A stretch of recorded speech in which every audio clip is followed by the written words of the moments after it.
A história de Esther. O preço da decepção. Após décadas de trabalho árduo, finalmente alcancei a aposentadoria. No dia em que deixei a empresa, voltei para casa, sentindo-me leve e livre, quase cantarolando ao entrar pela porta. Mal podia esperar para pegar meu cartão do banco e dar uma olhada nas economias que acumulei durante a vida, pronta para planejar a aposentadoria tranquila e confortável que eu achava que merecia. Mas no momento em que vi o saldo da conta, eu congelei.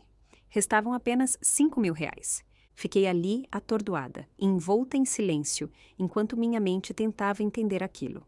Talvez fosse um erro, uma falha do sistema, algo facilmente explicável. Corri para o banco e pedi ao caixa que imprimisse o histórico de transações dos últimos 5 anos. O que vi só piorou o choque.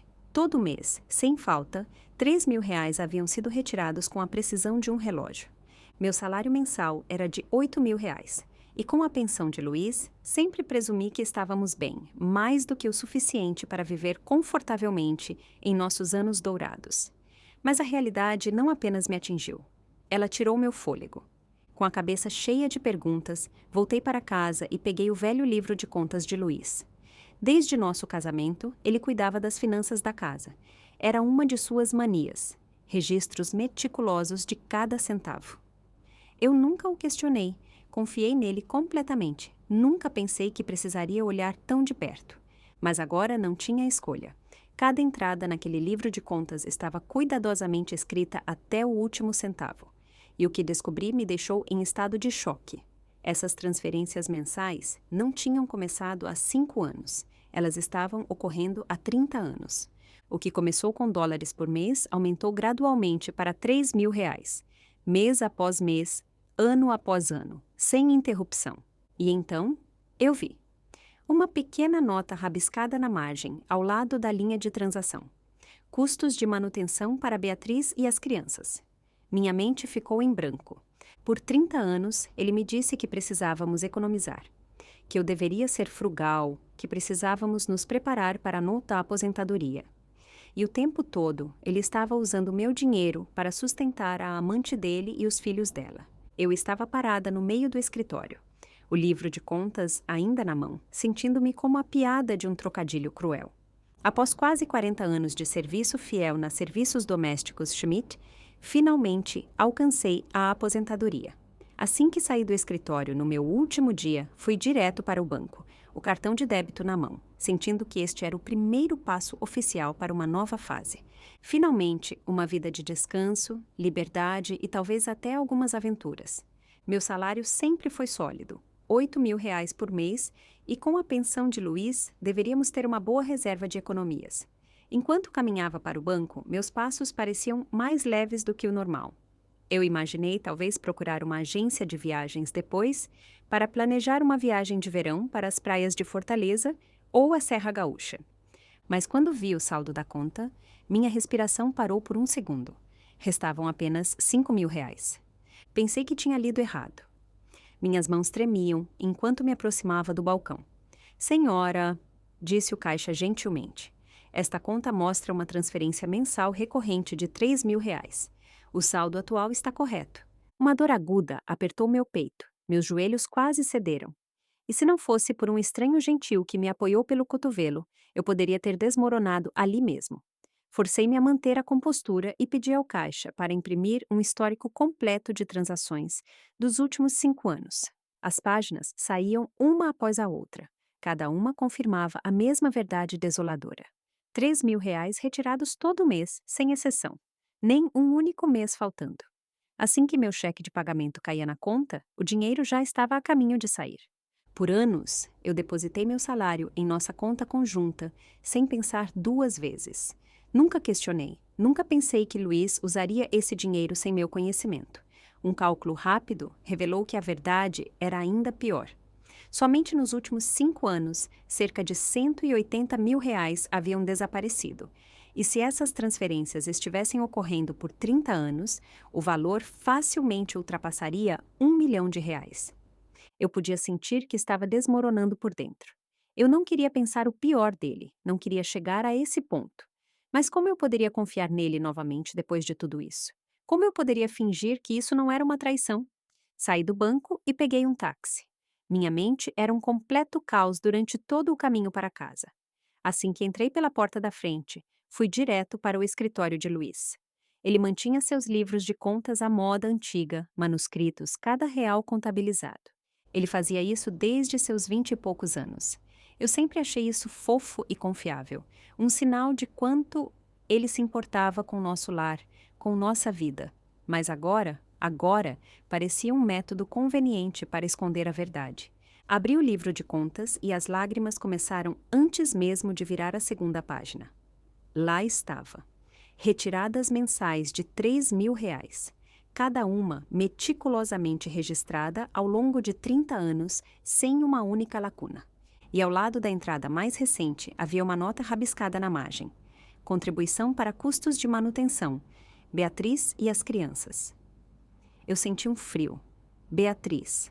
O nome me perfurou como uma faca enferrujada, lenta e serrilhada, cortando a confiança mais profunda dentro de mim. Beatriz.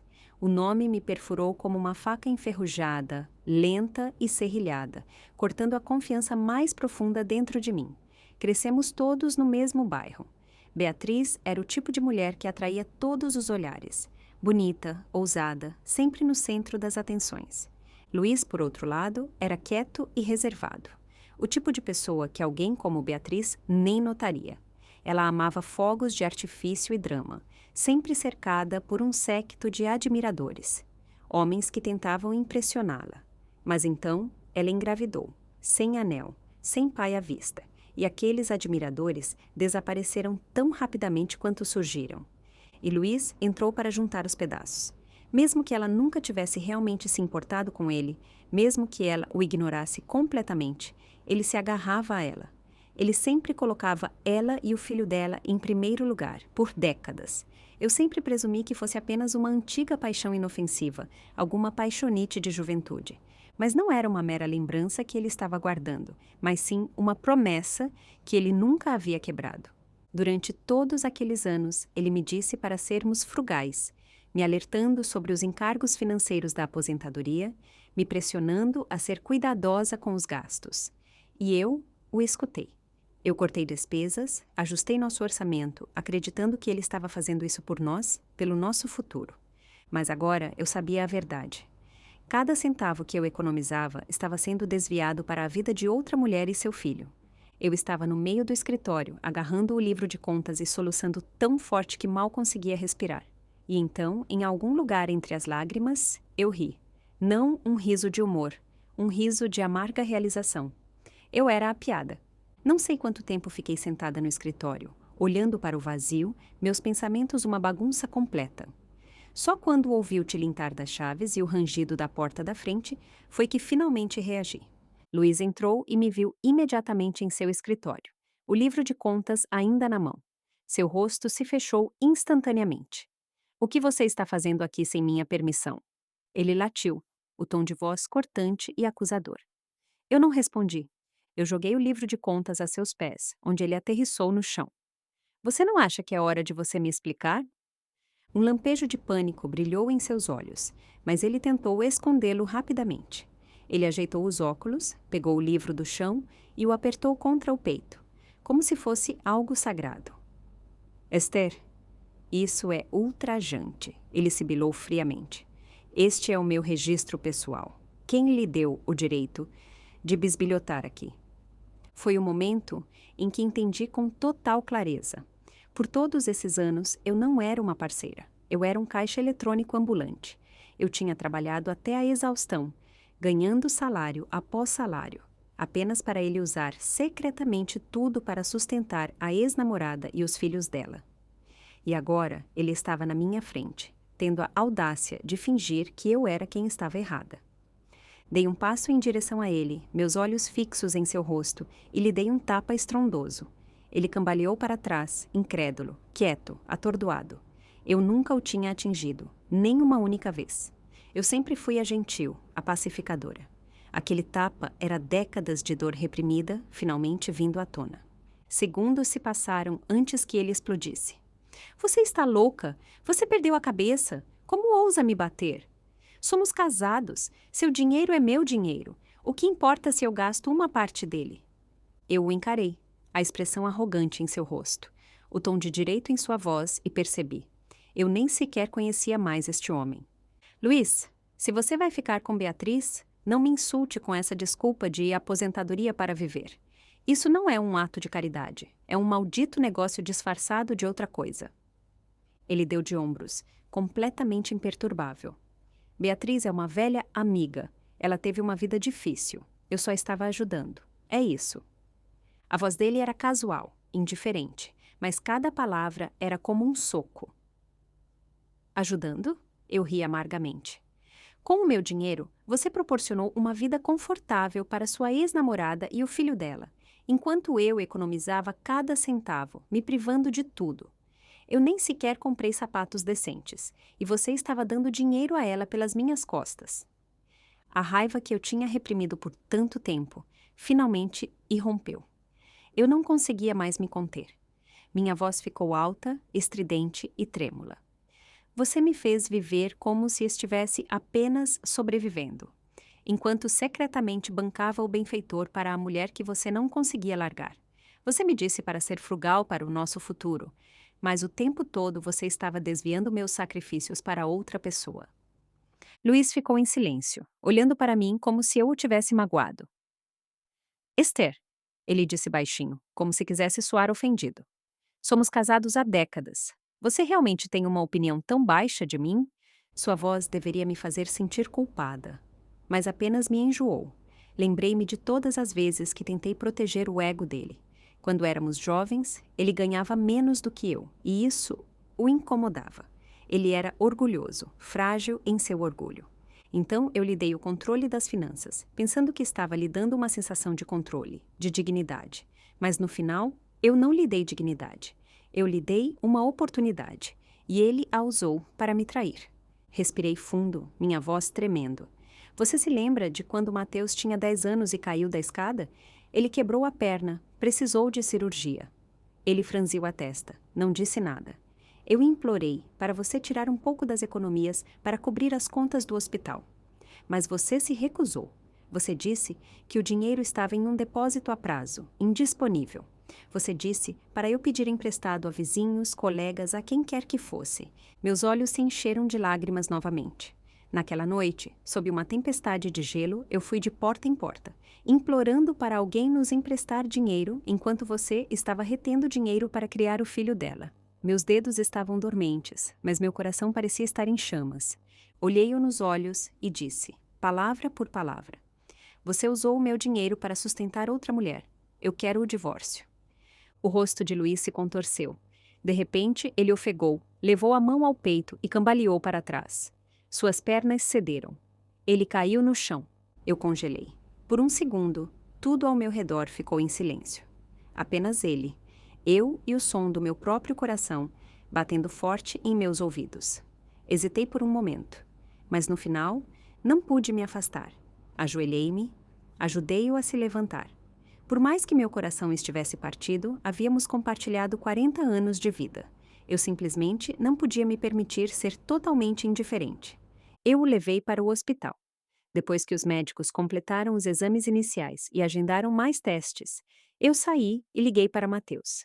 Eu disse a ele para vir cuidar do pai, então me virei e deixei o hospital. Eu não conseguia mais olhar para Luiz. Em casa, a casa parecia opressiva, quieta. O tic-tac do relógio na sala de estar ecoava no silêncio. Cada segundo caía como uma gota de água fria em um espaço vazio. 40 anos de casamento, desfeitos por um livro de contas e algumas notas manuscritas. Lembrei-me dos meus primeiros dias com Luiz. Ele não era um homem mau. Ele era gentil, até mesmo doce à sua maneira. Seu único erro real, se é que se pode chamar assim, era a avareza dele. Mas a avareza não descreve totalmente. Era uma frugalidade compulsiva, profundamente enraizada, quase patológica. Lembrei-me de um inverno em particular, anos atrás. Ele comprava sacos enormes de batatas e cenouras apenas para economizar alguns reais. Mesmo quando as batatas começavam a brotar, ele se recusava a jogá-las fora. Ele dizia que bastava cortar as partes ruins, que ainda estavam boas. Naquele inverno, acabei no pronto-socorro, com uma intoxicação alimentar grave. Mesmo assim, tentei conversar com ele, ser gentil. Temos economias, eu disse. Não precisamos viver assim. Mas ele ignorou, murmurando desculpas vagas sobre se preparar para o futuro, sempre se esquivando da verdade. Pensei que era apenas um hábito, uma mania inofensiva de um homem que cresceu na pobreza. Nunca imaginei que ele estava acumulando dinheiro para sustentar outra mulher e o filho dela. Aquele pensamento fez meu peito apertar novamente. Eu não conseguia dormir naquela noite. Por volta da meia-noite, voltei para o escritório e examinei o livro de contas linha por linha, calculando cada centavo. Quando terminei, estava mais fria do que antes. Nos últimos 30 anos, Luiz havia transferido mais de R$ 1.300.000 para Beatriz. Não era apenas dinheiro, era o trabalho da minha vida. Décadas de labuta, cada sacrifício, cada momento que eu havia adiado em prol do nosso futuro. E então, escondida no final do livro de contas, encontrei uma foto antiga. Meus dedos tremeram ao puxá-la. Na foto, Luiz, Mateus e Beatriz estavam sorrindo juntos em um campo ensolarado em um parque, como uma pequena família feliz. Fiquei olhando para aquela foto por um longo tempo, mal respirando, incerta se o que eu estava vendo era real. Naquele momento, o último vestígio da minha força se esgotou. Sentei-me no sofá do escritório, com a foto na mão, e simplesmente fiquei ali, imóvel, vazia. Eu sabia, eu senti, que toda essa minha vida tinha sido uma piada. Um sorriso amargo se desenhou no meu rosto. Peguei meu telefone e comecei a fotografar calmamente todas as páginas do livro de contas, cada foto, cada nota. Eu salvei tudo. Na manhã seguinte, Luiz voltou do hospital. Ele entrou, de cabeça baixa, os olhos cheios de culpa, mais parecendo um garoto repreendido do que um homem adulto. Mateus o seguiu de perto, sutilmente o pressionando a falar. Luiz hesitou, depois se aproximou e pegou minha mão gentilmente. Ele falou baixinho, os olhos marejados. Esther, me desculpe, eu estava sensível demais ontem. Eu não deveria ter dito aquelas coisas. Por favor, não me leve a mal. Ele fez uma pausa e acrescentou. Eu nunca te contei porque não queria que você se preocupasse. Beatriz teve uma vida difícil. Ela cometeu más escolhas na juventude, confiou no homem errado e acabou criando o filho sozinha. Aquele pobre garoto tem um defeito cardíaco congênito. Ele esteve dentro e fora do hospital desde pequeno. Sua voz quebrou e uma lágrima escorreu por sua bochecha curtida pelo tempo. Seu rosto estava marcado pela tristeza e remorso. Mateus interveio imediatamente, pegando a deixa. Mãe, sinceramente, se você pensar bem, talvez tenha sido apenas a maneira dele de fazer algo bom no mundo. A vida de Beatriz não foi fácil. Tente entender a situação dela. Por favor, não fique tão brava. Olhei para os dois, pai e filho, completando um ao outro em um ato coordenado. E eu não senti nada, nem compaixão, nem perdão, nem mesmo dor. Tudo o que ouvi foi: Beatriz teve uma vida difícil. Beatriz está lutando. Beatriz precisa de compreensão. Ninguém pensou em mim, a mulher que havia trabalhado, economizado, sacrificado, confiado e sido traída. Eles estavam lamentando por uma mulher a quem eu não devia nada, enquanto dispensavam a mulher que havia construído este lar, esta vida, esta família. E a cada intenção bem intencionada que tentavam me envolver, eles apenas destruíam a pouca confiança que me restava. Ao ouvir isso, não pude deixar de me virar para Mateus, meus olhos cheios de descrença. Um ato de generosidade de R$ 1.300.000. Que generoso da parte dele! Este era o mesmo homem que examinava meticulosamente cada recibo de supermercado, discutia comigo por moedas de 5 e 10 centavos, mas não tinha problema em dar dinheiro para uma mulher que nem sequer fazia parte desta família. E, de repente, percebi. Eu não conhecia meu próprio filho. Tentei investigar. Você sabia de tudo isso? Os ombros de Mateus ficaram tensos, e por um momento, um toque de culpa passou por seu rosto. Então, ele riu forçadamente. Ah, qual é? Apenas o que o papai me disse. É só isso. Não se preocupe muito, mãe. Olhei para os dois, pai e filho, em perfeita sincronia. E a única coisa que pude fazer foi rir amargamente. Então, eu era a única mantida no escuro. A mulher que havia amado e sustentado esta família era a única que não sabia a verdade. Meu marido, o homem com quem eu havia compartilhado minha vida, e meu filho, o garoto que eu havia criado com minhas próprias mãos, estavam do lado de outra pessoa o tempo todo. Era absurdo, completamente absurdo. Uma pressão cresceu no meu peito. A dor agora era impossível de domar. Esther, vamos lá, repetiu Luiz, usando aquele tom suave e familiar que ele sempre usava para apaziguar as coisas. Estamos juntos há tantos anos. Não faça um drama. Esse era o padrão dele, bancar o velho lamentável, apelar para o sentimentalismo, se esconder atrás de décadas de casamento como um escudo. Houve um tempo em que essas palavras me teriam amolecido, me feito duvidar de mim mesma, mas não mais. Olhei-o diretamente nos olhos. Minha voz calma, mas firme. Se você quer ajudar Beatriz, isso é problema seu, mas você não pode usar o meu dinheiro para fazer isso. Me desculpe, mas eu não sou tão generosa. 40 anos de casamento, 1.300.000 reais. Devolva o dinheiro e eu finjo que nada aconteceu. A expressão dele mudou instantaneamente. Seu rosto se contorceu como se eu tivesse acionado um interruptor. Ele arrancou a mão da minha e explodiu, a voz cheia de raiva. Você está louca! 1.300.000 reais. De onde eu tiraria tanto dinheiro? Beatriz é minha melhor amiga. Pensei que você entenderia. Sempre pensei que você fosse compassiva, que se importasse com as pessoas. Acontece que você é apenas insensível. Ele me olhou como se fosse ele o traído. Um calafrio percorreu minha espinha e então eu ri novamente. Uma risada curta, fria e amarga. Culpar, a tática favorita dele. Mas eu não era mais a ingênua de 20 anos que ele havia se casado. Eu tinha trabalhado décadas em uma corporação, lidando com política de escritório, com todos os tipos de pessoas. Ele realmente pensou que algumas palavras manipuladoras poderiam me quebrar? Eu estava prestes a sair quando Mateus me interrompeu novamente, a voz cheia de impaciência. Mãe, você realmente precisa dar tanta importância a isso? Qual é? A tia Beatriz estava com dificuldades. Deixe para lá, o dinheiro se foi. Ok. A maneira como ele disse, tia Beatriz, me deu um embrulho no estômago, tão familiar, tão casual, mais caloroso do que qualquer coisa que ele havia me dito o dia todo. E de repente, percebi, se houvesse mais alguém na sala, essa pessoa provavelmente pensaria que ela era a mãe de verdade dele. Os corações deles já haviam me deixado há muito tempo. Então, por que eu deveria continuar agarrada a esta família? Respirei fundo e me forcei a ficar calma. Então, olhei diretamente para Luiz e disse com a voz mais firme que eu já havia produzido. Eu quero o divórcio. As palavras saíram baixas, mas ecoaram com determinação. Não foi um rompante. Foi uma decisão, forjada em noites, sem dormir e silêncio encharcado de lágrimas. Luiz me encarou, atordoado. Então, seu rosto se contorceu de raiva. Não, eu não vou me divorciar de você por cima do meu cadáver. Ele rosnou, os dentes cerrados.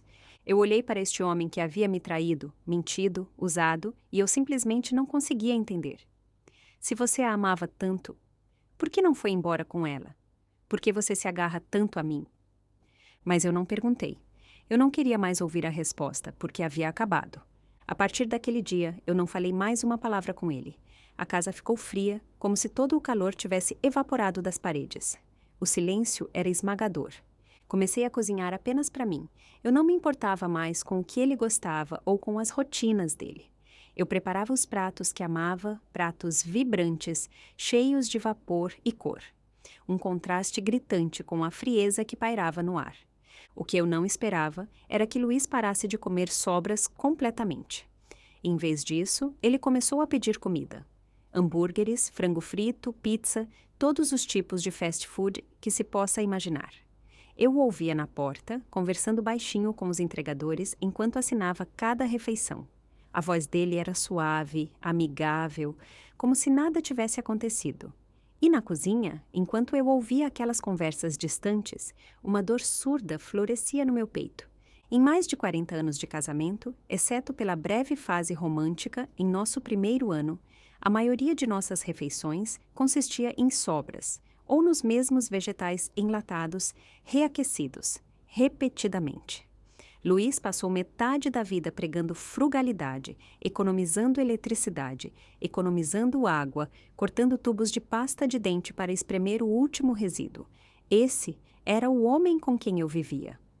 E agora que ele estava comendo sozinho, pedir comida de fora de repente, era um ritual diário. Hambúrgueres, sushi, até mesmo bifes de restaurantes sofisticados. A ironia era insuportável.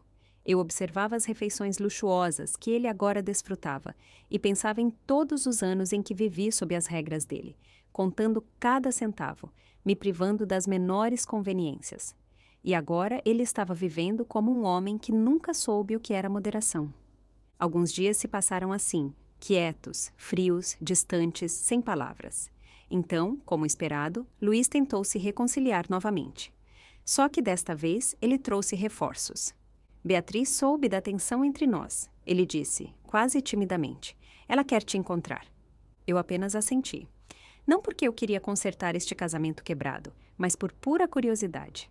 Eu queria ver a mulher que valia a pena para meu marido desviar secretamente mais de R$1 milhão de nossas economias para ela. Luiz organizou o encontro rapidamente. O que eu não esperava era que Beatriz não viesse sozinha. Mateus também apareceu, trazendo Lucas. Vovó Beatriz, você cheira tão bem. Você é minha vovó favorita, gritou Lucas, se jogando nos braços de Beatriz com pura alegria. O sorriso de Beatriz floresceu instantaneamente, radiante e maternal, enquanto ela o apertava suavemente contra si, seus lábios curvados em um sorriso suave e praticado. Algo afundou em mim. Isso não parecia uma oferta de paz, mas sim uma coroação. Ela não veio para reconciliar, ela veio para reivindicar seu lugar, como se já fosse a rainha desta casa. E o pior, talvez ela realmente fosse. Fiquei ali, observando meu neto se aninhar nos braços de uma mulher que ele mal conhecia, e meus olhos começaram a arder. Ela havia se infiltrado na minha família enquanto eu vivia ingenuamente sob a ilusão de segurança. No meu marido, no meu filho, até mesmo no meu neto. Mãe, finalmente, Beatriz estava esperando por você. Por que demorou tanto? Perguntou Mateus em um tom despreocupado que cortou minha alma.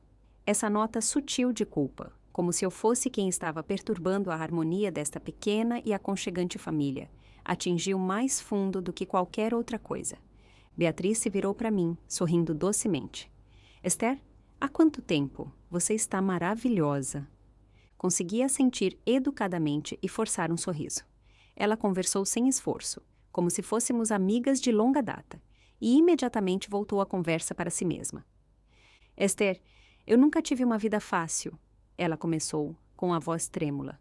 Eu era jovem e boba, acreditei no homem errado e acabei criando meu filho sozinha. Meu pobre garoto nasceu com uma doença cardíaca. Anos de visitas ao hospital, medicamentos. Foi tão difícil. Seus olhos se encheram de lágrimas e logo transbordaram, borrando sua maquiagem cuidadosamente aplicada. Ela agarrou minha mão, como se estivesse procurando conforto, ou mais provavelmente, validação. Luiz, sentado ao lado dela, parecia inconsolável. Sem hesitar, ele pegou a mão dela e disse: Não chore, Beatriz. Enquanto eu estiver aqui, você não sofrerá novamente. A voz dele era suave, terna, íntima, e naquele momento, percebi, ele não tinha esquecido como amar. Ele não tinha perdido a capacidade de ser gentil. Ele simplesmente decidiu dar tudo isso a outra pessoa. Mateus interveio sorrindo. Sim, a tia Beatriz sempre foi tão boa para mim e para Lucas. Não se preocupe, estamos aqui se precisar de alguma coisa.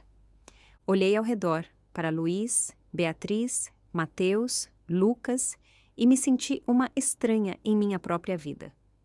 Uma sensação vazia e gélida tomou conta de mim, no fundo.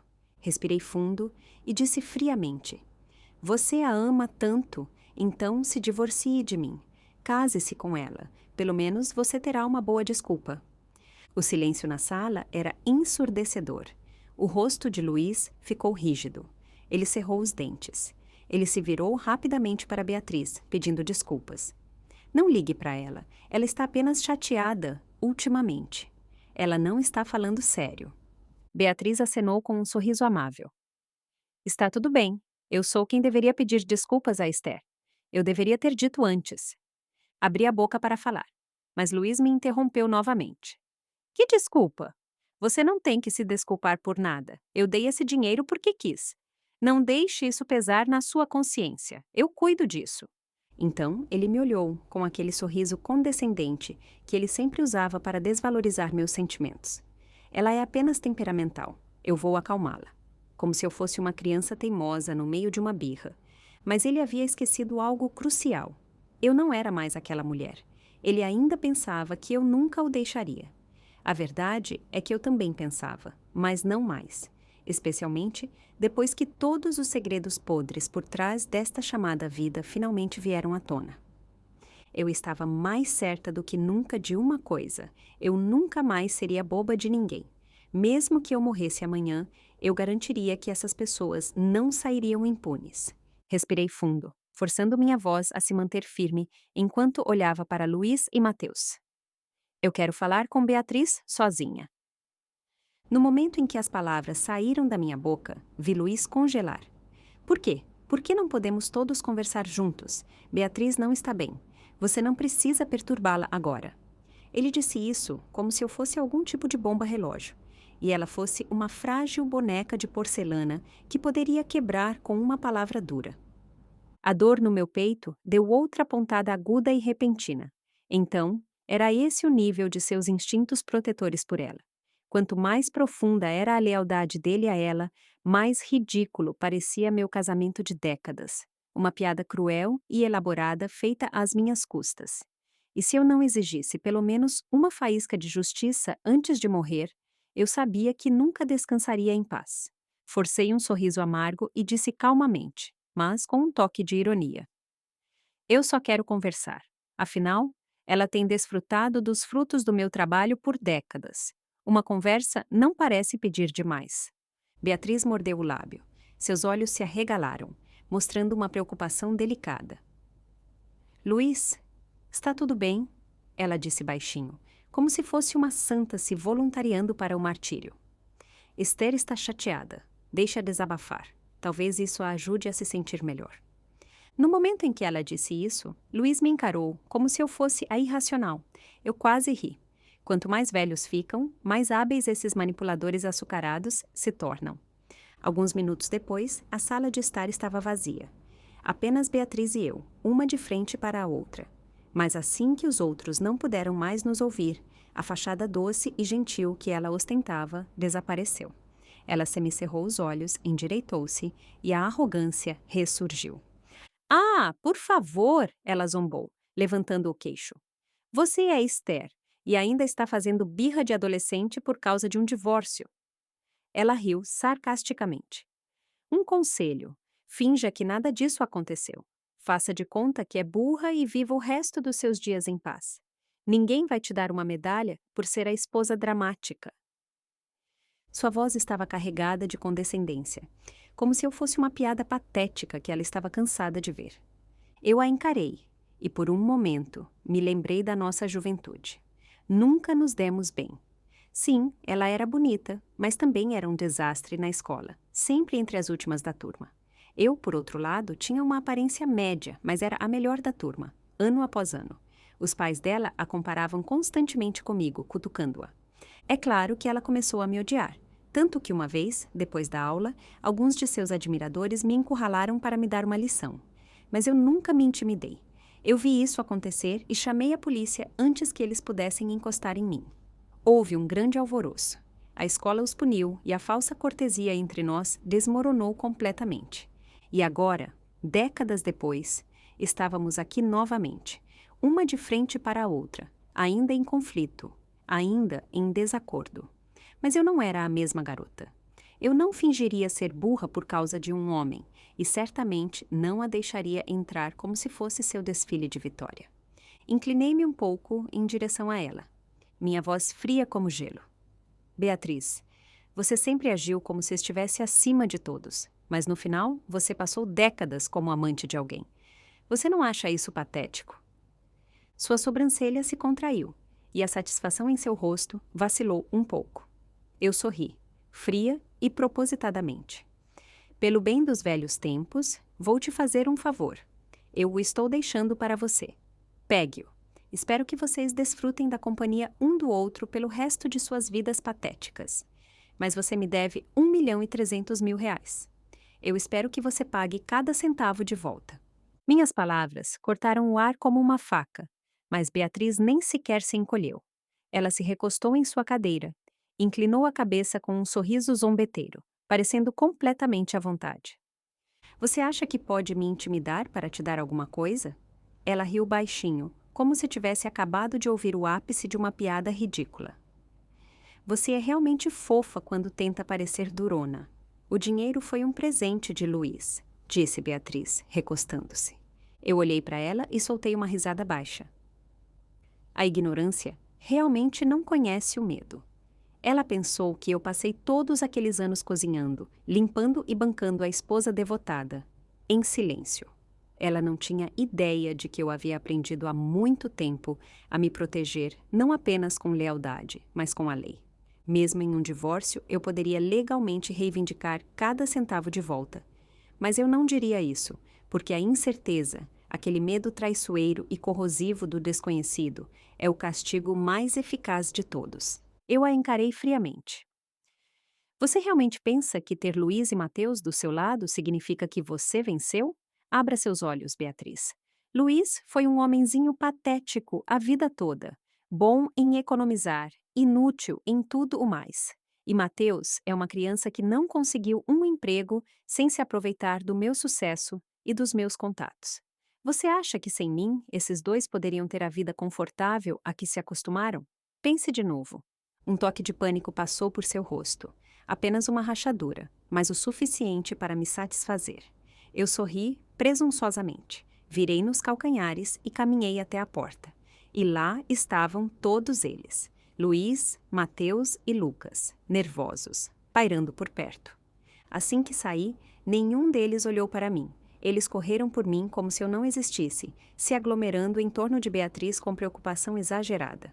Fiquei parada na porta, observando a cena, aquela perfeita pequena unidade familiar, da qual eu não fazia mais parte.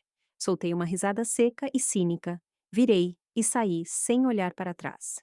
Desta vez, havia realmente acabado. Eu não sentia mais afeto por aquela casa, nenhuma ligação persistente com aquelas pessoas. Nem meu filho, nem meu marido me pertenciam mais. Naquela mesma noite, liguei para o meu advogado. Não apenas pelo divórcio, eu queria tudo o que era meu de volta. Cada centavo, cada propriedade. O advogado foi direto. As transferências não autorizadas de Luiz da minha conta pessoal eram legalmente contestáveis. A casa estava no meu nome, fazia parte do meu contrato de trabalho. Eu tinha direito a uma parte significativa de nossos ativos no divórcio. Após a ligação, não perdi tempo. Liguei para um chaveiro e mandei trocar todas as fechaduras da casa. Esta era a minha casa. A escritura estava em meu nome. Eu havia ficado em silêncio por todos esses anos por respeito ao nosso casamento. Esse capítulo havia terminado. A partir daquele momento, tudo seria claramente definido. Cada real, cada metro quadrado. Naquela noite, Luiz voltou para casa depois do trabalho, tentou sua chave, mas ela não funcionou. A fechadura não se mexeu. Momentos depois, meu telefone vibrou. Era ele. Eu não me dei ao trabalho de atender.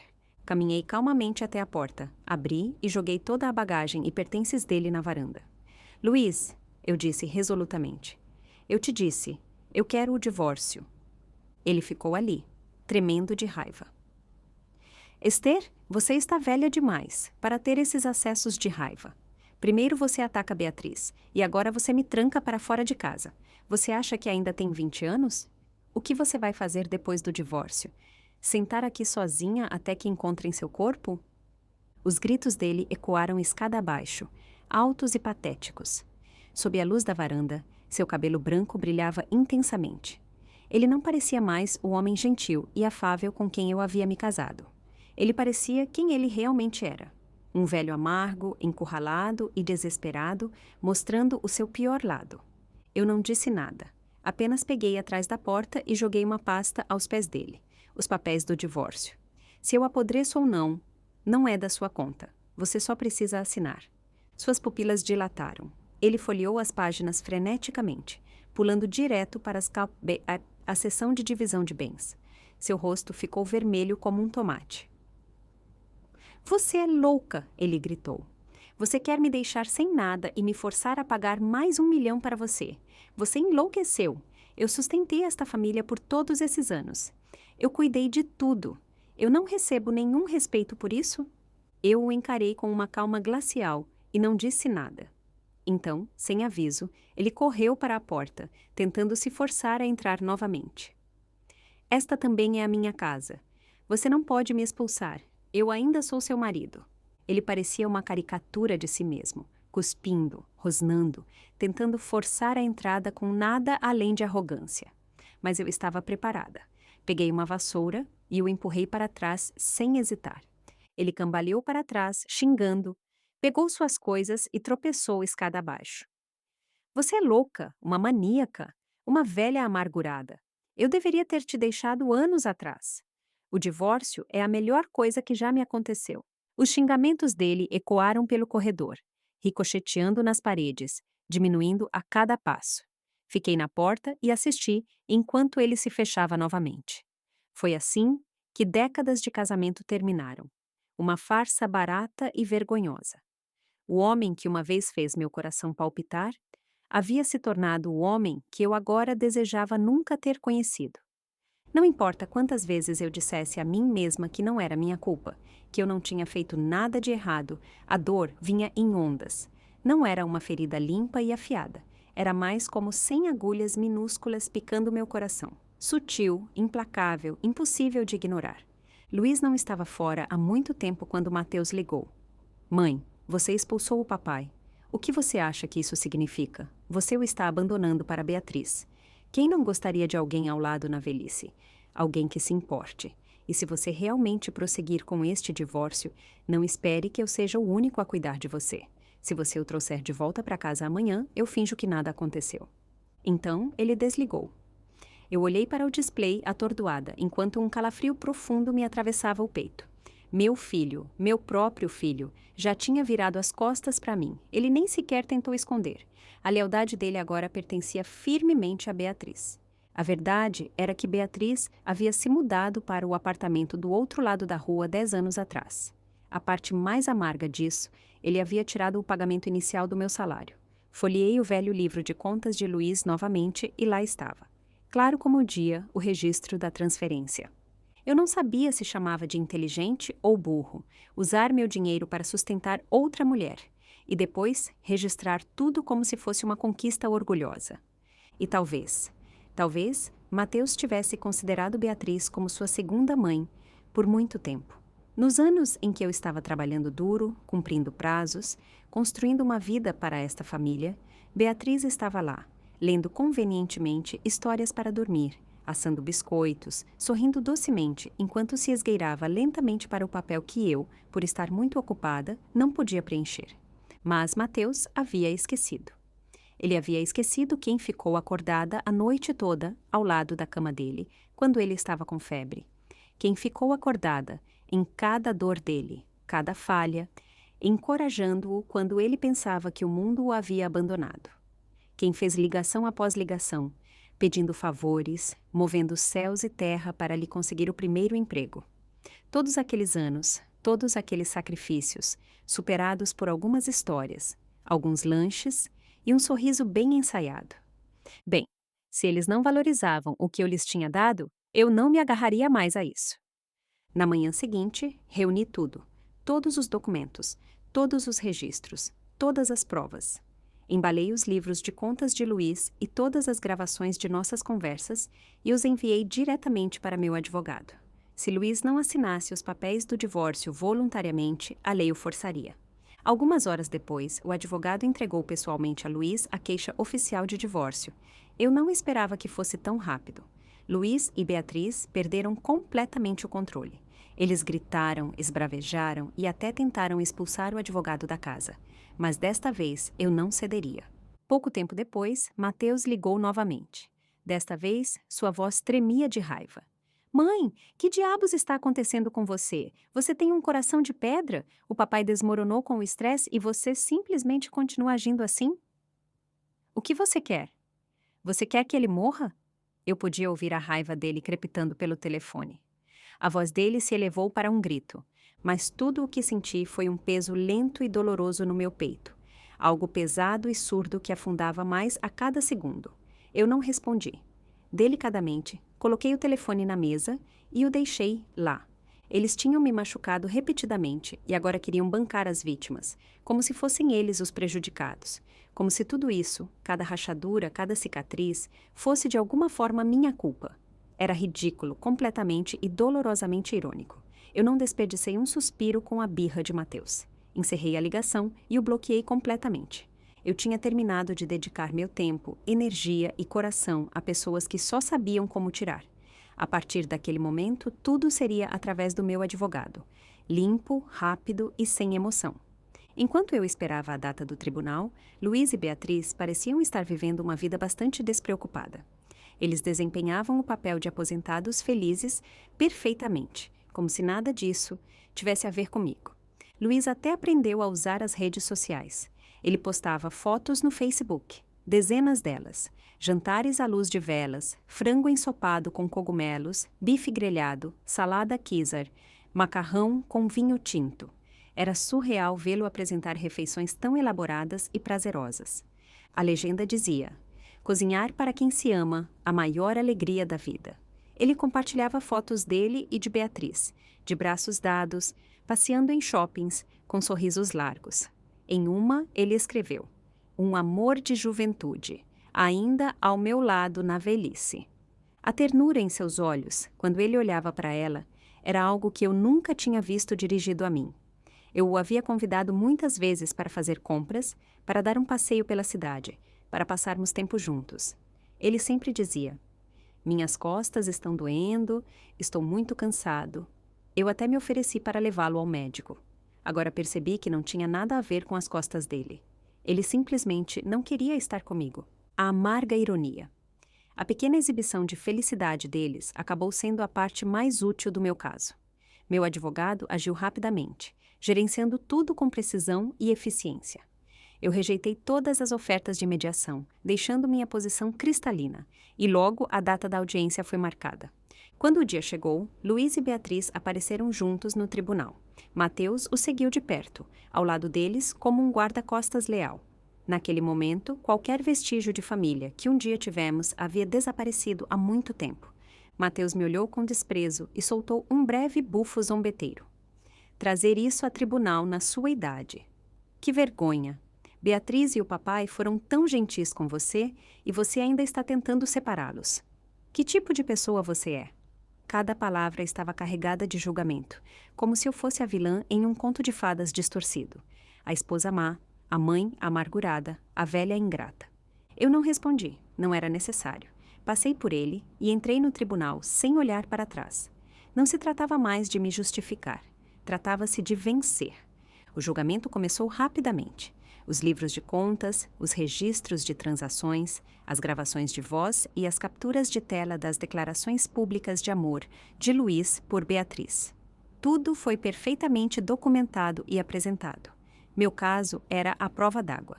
O veredito veio rápido e decisivo.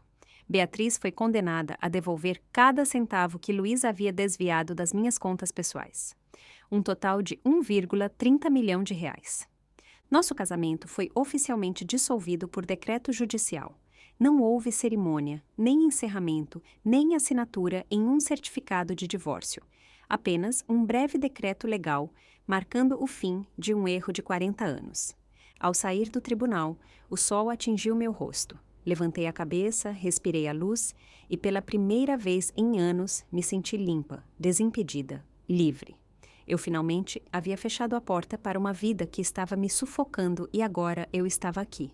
Recém-aposentada, com uma casa em meu nome, dinheiro em minha conta, sem um marido avarento e moralista me pressionando e sem um filho que me via apenas como um recurso financeiro.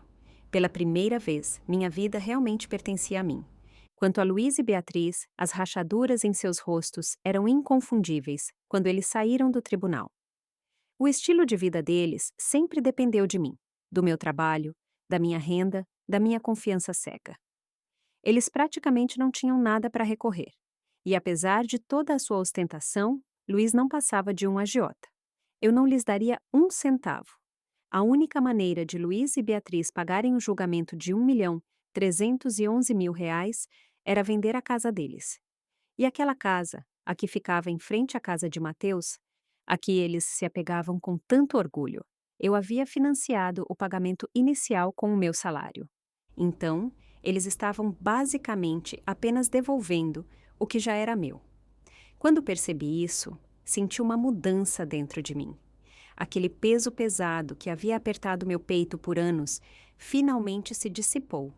Tudo o que eles gastaram, tudo o que eles levaram, tudo o que eles pensaram que haviam roubado, tudo estava voltando para mim, até o último centavo, cada metro quadrado, e eu não deixaria nenhuma migalha para trás. Esther, depois de todos esses anos, você realmente precisa me pressionar tanto? Luiz estava na minha frente, o rosto encovado, a voz pesada de derrota, o cansaço em seus olhos era inconfundível. Agora que o tribunal havia decidido contra eles, de repente, eles queriam falar sobre compaixão, sobre perdão, sobre deixar para lá. Que piada! Eles teriam me mostrado misericórdia se eu não tivesse descoberto tudo isso? É claro que não. Eles teriam continuado me sugando até que eu estivesse muito velha, muito cansada ou simplesmente morta. Eles nunca hesitaram em tirar de mim. Apesar de décadas de história compartilhada, eu lhe dei uma última palavra educada. É melhor você vender a casa rapidamente. Não espere que um tribunal ordene a execução hipotecária. Na sua idade, você realmente quer a polícia batendo na sua porta? Essa vergonha não pode ser lavada. Virei-me para ir embora, mas Beatriz agarrou meu braço. Esther, por favor, não faça isso, ela disse. Sua voz embargada pelas lágrimas. Nós não temos mais esse dinheiro. Você já ganhou, você venceu. Luiz é tudo o que me resta. Talvez nós três possamos recomeçar. Eu cuidarei de vocês dois. Eu cozinho, limpo, o que vocês precisarem, eu pagarei de volta assim, por favor. Sua voz tremia de emoção, mas cada palavra fazia minha pele arrepiar. Eu não esperava que ela afundasse tão baixo, sacrificando sua dignidade tão descaradamente por conveniência, apenas para continuar vivendo uma vida que ela não havia conquistado. Ela não era uma mulher indefesa. Ela era uma parasita. Alguém que havia engordado com a bondade dos outros e sabia como se fazer de fraca quando lhe convinha. Olhei-a diretamente nos olhos e soltei uma risada fria. Beatriz, tudo o que eu tenho, esta casa, este dinheiro, esta vida, eu ganhei real por real com décadas de trabalho duro. Não com lágrimas, nem com pena, e certamente não com submissão. Então, me virei para Luiz. Pare de sonhar com coisas que não lhe pertencem. Venda a casa, pague o que deve e siga em frente. O que acontece com você depois disso não é da minha conta. Com isso, soltei a mão de Beatriz da minha saia e fui embora sem olhar para trás. Alguns dias depois, Luiz finalmente cedeu. A casa foi colocada à venda, vendida, e o pagamento integral foi transferido para a conta do meu advogado, até o último real. No dia da venda, Luiz ainda estava relutante em sair pacificamente. Enquanto ele saía, eu o vi parado na porta da frente, cuspindo veneno. Esther, casar com você foi o maior erro da minha vida. Beatriz e eu envelheceremos juntos em paz. Você morrerá sozinha, agarrada ao seu precioso dinheiro. Eu nem sequer me encolhi. Eu não me virei. Eu apenas sorri. O dinheiro estava em minhas mãos. Eles não tinham nada. O resultado não poderia ter sido mais claro. Pouco tempo depois, Luiz e Beatriz se casaram. Eles se mudaram para a casa de Mateus, junto com André, o filho adulto de Beatriz. 6 pessoas sob o mesmo teto.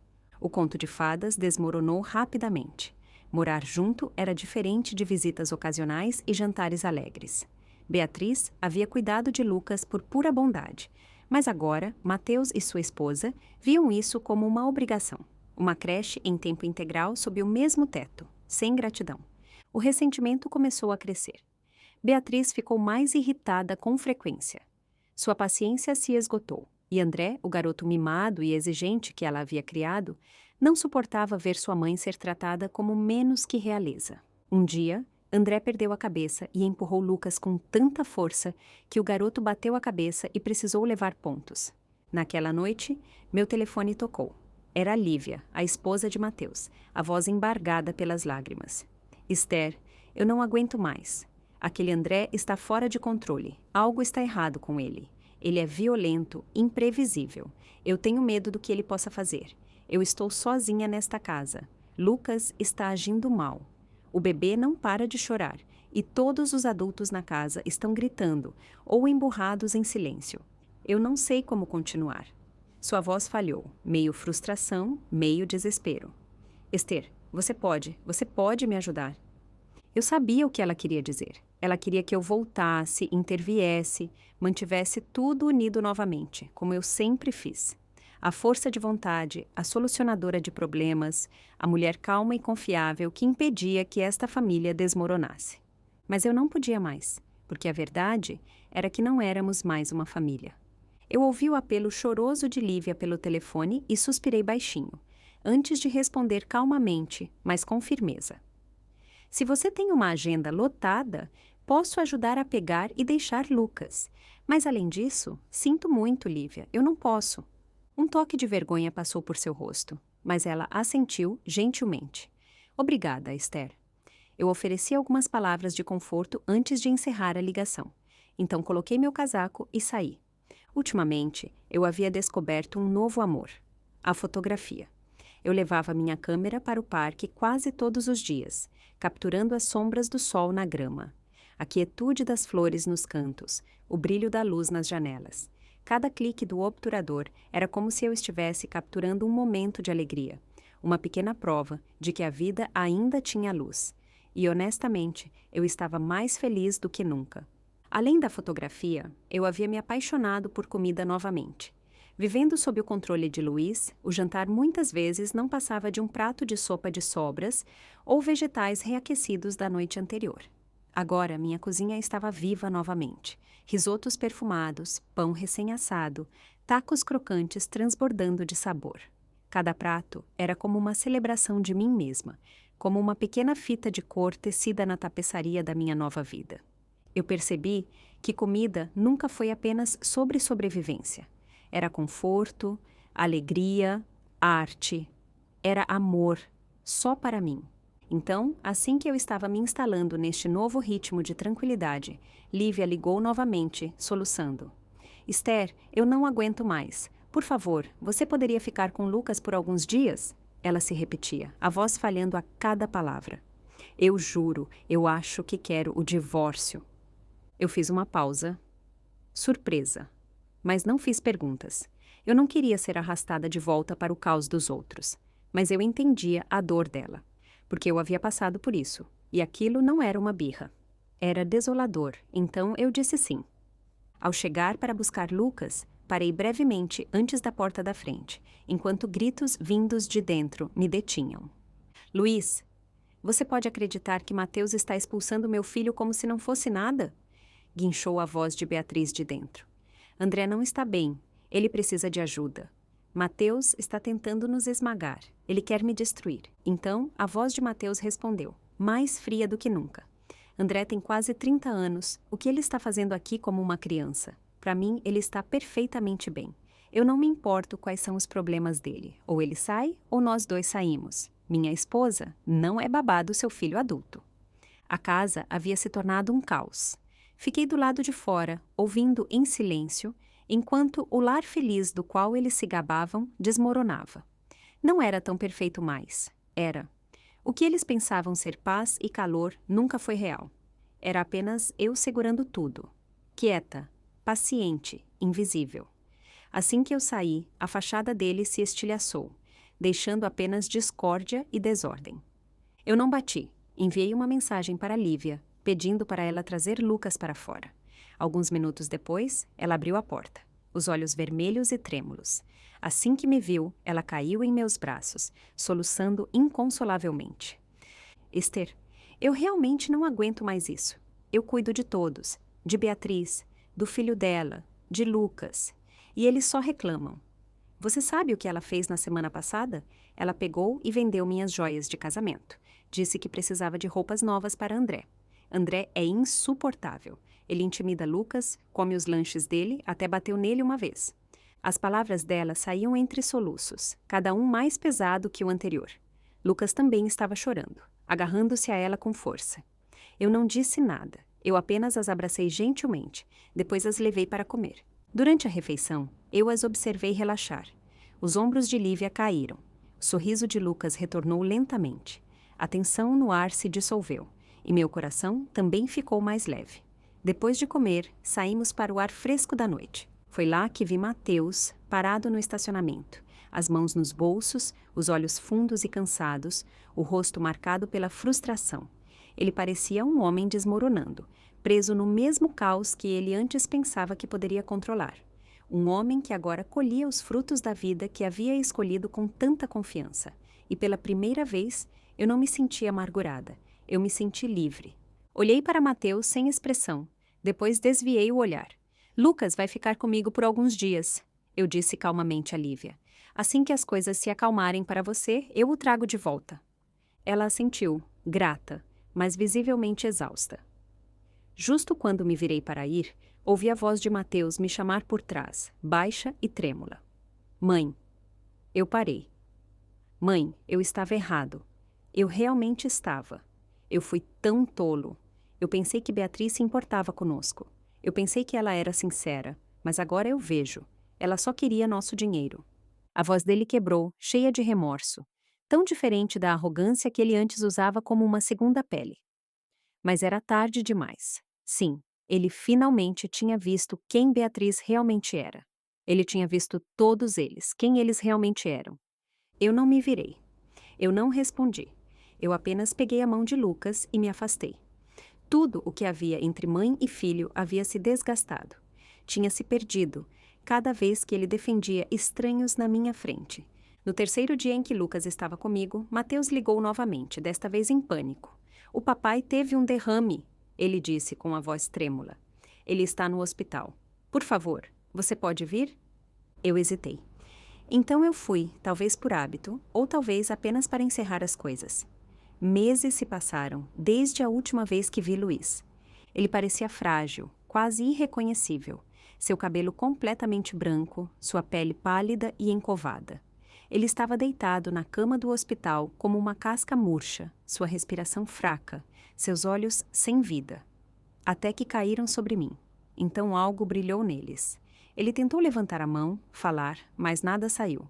Apenas lágrimas brotaram de seus olhos. Mateus se aproximou. Beatriz tentou tirar dinheiro do papai. Quando ele se recusou, ela e o filho dela o empurraram. Ele caiu com força. Depois, eles saquearam a casa. Joias, eletrônicos, tudo. Nós prestamos queixa. Os médicos dizem que ele provavelmente nunca mais andará. A voz de Mateus tremia, como se ele esperasse que eu desmoronasse, ou pelo menos sentisse algo. Mas eu não senti. Tudo parecia a cena final de uma peça que eu já havia lido 1000 vezes. Eu conhecia o final. Virei-me para ir. Esther, Luiz grasnou atrás de mim, tentando alcançar minha mão. Quando seus dedos se aproximaram, eu dei um passo para trás.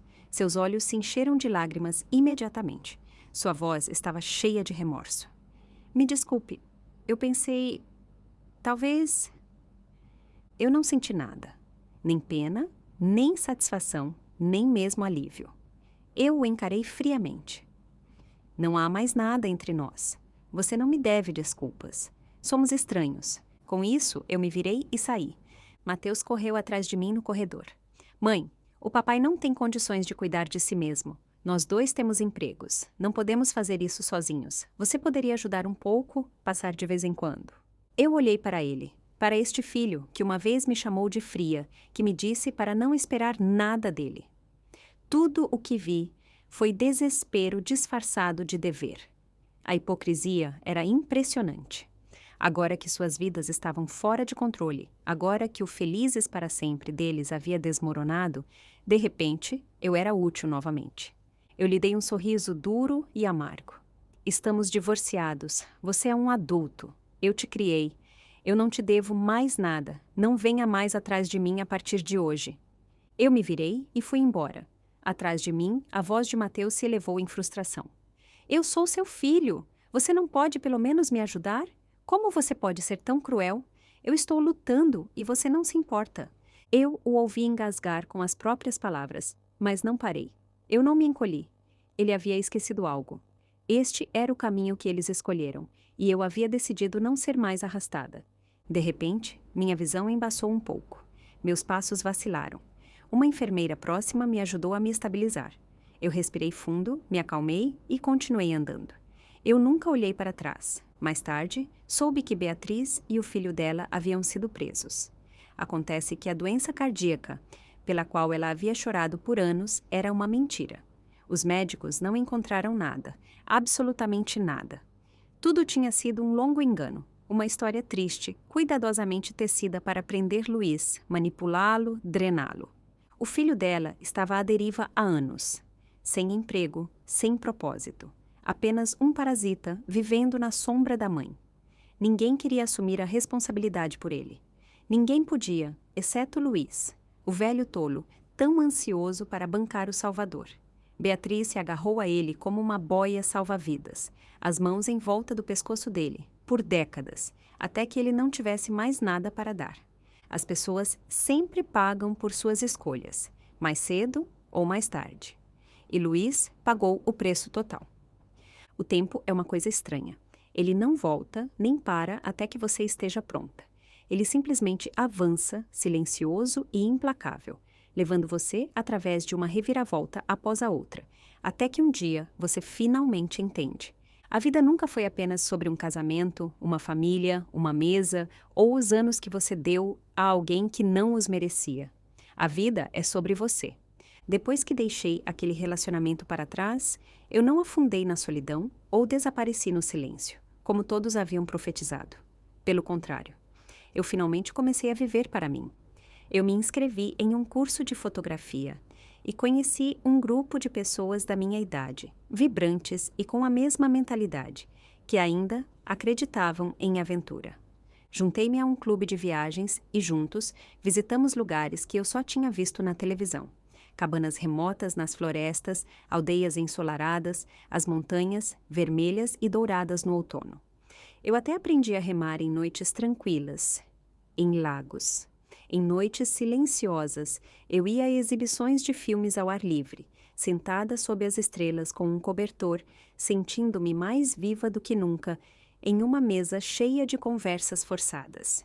Às vezes, eu levava Lucas comigo. Ele corria na frente e eu o seguia com minha câmera, rindo enquanto capturava a alegria dele em movimento. Eu imprimia aquelas fotos, as emoldurei. Os velhos retratos de família, os sorrisos rígidos, a unidade forçada, foram guardados em uma caixa. Em seu lugar, pendurei essas novas lembranças, minhas próprias lembranças, reais, livres e vivas. Sem mais sorrisos forçados, sem mais fachadas, apenas momentos honestos que me pertencem. Quanto a Mateus e Lívia, o casamento deles acabou se desfazendo. O peso da vida diária desgastou a frágil conexão que lhes restava. Brigas, silêncios, decepções. Eles se esgotaram. Nenhum dos dois tinha forças para continuar fingindo. Lívia fez as malas e se mudou com Lucas. Ela recomeçou. Eu não a julguei. Eu não lhe dei conselhos. Eu não disse muito. Mas no dia em que eles partiram, preparei uma mesa com suas comidas favoritas. Dei-lhe um abraço carinhoso e abracei Lucas mais uma vez. Você é uma boa mãe, eu disse baixinho para ela. Seus olhos se encheram de lágrimas e ela assentiu. Mateus acabou se mudando para um pequeno apartamento sozinho. De vez em quando, ele ligava, me contando novidades. A voz dele agora era baixa, desgastada. Não era mais afiada com direito, mas sim silenciada pela vida e pelo remorso. É assim que a vida é, eu suponho. Alguns precisam sentir as próprias consequências antes de sentirem a dor. Eu não sofria. Eu apenas aprendi a não me cortar mais para curar os outros. Eu também aceitei uma verdade mais profunda. Nem todo relacionamento vale a pena ser salvo. Nem toda união merece perdão. O que realmente importa não é quem fica, é se você permaneceu fiel a si mesma. Agora, eu não faço mais concessões. Eu não me rebaixo para garantir o conforto dos outros. Eu cozinho apenas para mim, preparo o café da manhã sob o sol da manhã que inunda minha cozinha. Abro um novo livro e leio em silêncio até a tarde, deixando o mundo se acalmar por um tempo. Eu não sou mais esposa de ninguém. Eu não sou mais a sombra de ninguém. Eu sou simplesmente eu.